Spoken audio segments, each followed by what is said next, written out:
If you're looking for a new affordable fitness tracker, the Fitbit Inspire 3 might be one of the better choices for you. This one is one of 3 smartwatches / fitness tracker that Fitbit released.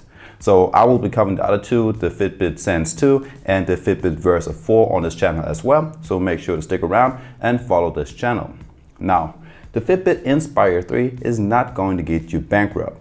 You can get this one already for $99.99 on the official page. So let's talk about this one and what it has to offer. So I've been wearing this one for a couple of days now, and Fitbit states that the battery life of this watch should last about 10 days. Now, I would say it's more like 8 to 9 days depending on your usage. And if you are using the always on display mode, you can basically cut this number in half, and that's what you get with the always on display mode. The great thing is that you can actually schedule the AOD mode so it's turned off during the night or between certain hours, and it's only enabled during the day.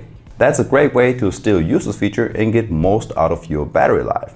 Now, the Fitbit Inspire 3 is available in 3 colors. Now you can get this one in black, which is the one I have right now. You can get it in pink or in orange. But of course you can just buy some more straps and attach them to your watch, since you have a quick release feature on it, so it's very easy to attach a new band on it. By the way, this watch is water resistant up to 5 ATM and is compatible with Android and iOS smartphones. Alright, let's dig a little bit deeper into this watch. And first up, I would say that the display on this watch is a little bit small, at least in my opinion. Even though I have good eyes, it's sometimes a little bit hard to read messages and your notifications. Now by swiping left, you circle through your features like your notifications and your exercises. So you get stuff like walking, running, swimming or cycling. Overall, you have 20 different ones to choose from, but you can only have 6 of them on your device at all times. And if you want to swap them out, you have to do that over in your app. Now I can just either swipe right to get back, or I can touch the physical buttons on the side of the watch. Now you have to touch both of them at the same time, and you get a little vibration feedback, so you actually feel if you're doing some actions on this watch. Alright, next up we get some guided breathing exercises and an alarm. The cool thing about this one is that it has a smart wake. In a time span of about 20 minutes in the time that you set your alarm to, it will look for the best time to wake you up, so you're not going to get caught in your deep sleep phase rather than in some very light sleeping phase. So you wake up and you feel refreshed. And as for last, you get a timer and a countdown as well on this watch. Swiping up from your home screen gets you to your auto wake feature, D&D and sleep mode.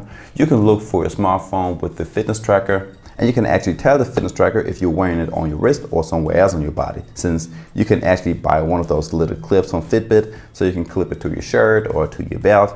And of course you will not get any SpO2, heart rate tracking or whatsoever, but it still counts your steps and your mileage, so it's really up to you.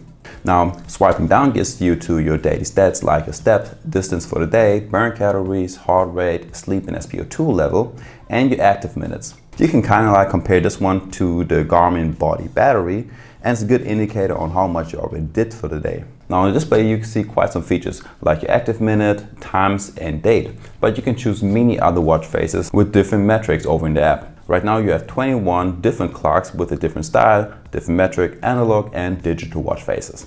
By the way, the Fitbit app is a great place. In your watch settings you can even toggle on high or low heart rate alerts, and you get those notifications right on your watch.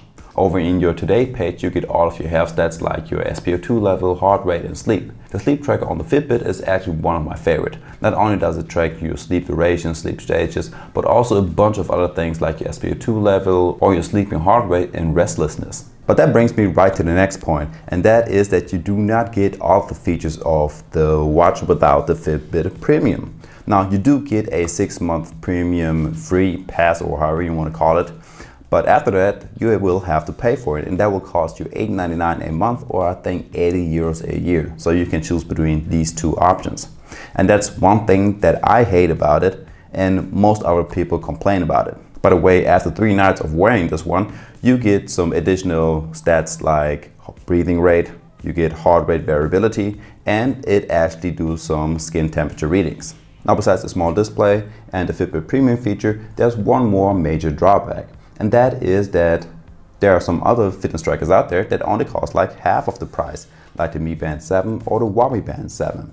Now, you do get more features, if you have the premium feature on the Fitbit, but without it, I would really say you should go with the Mi Band 7 or the Huawei Band 7, since they have the same features, if not more. And you will still have a great experience with all the features, plus you have a bigger screen.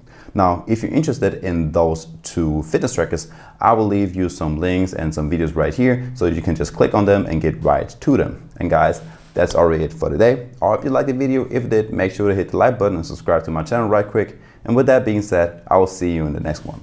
Peace.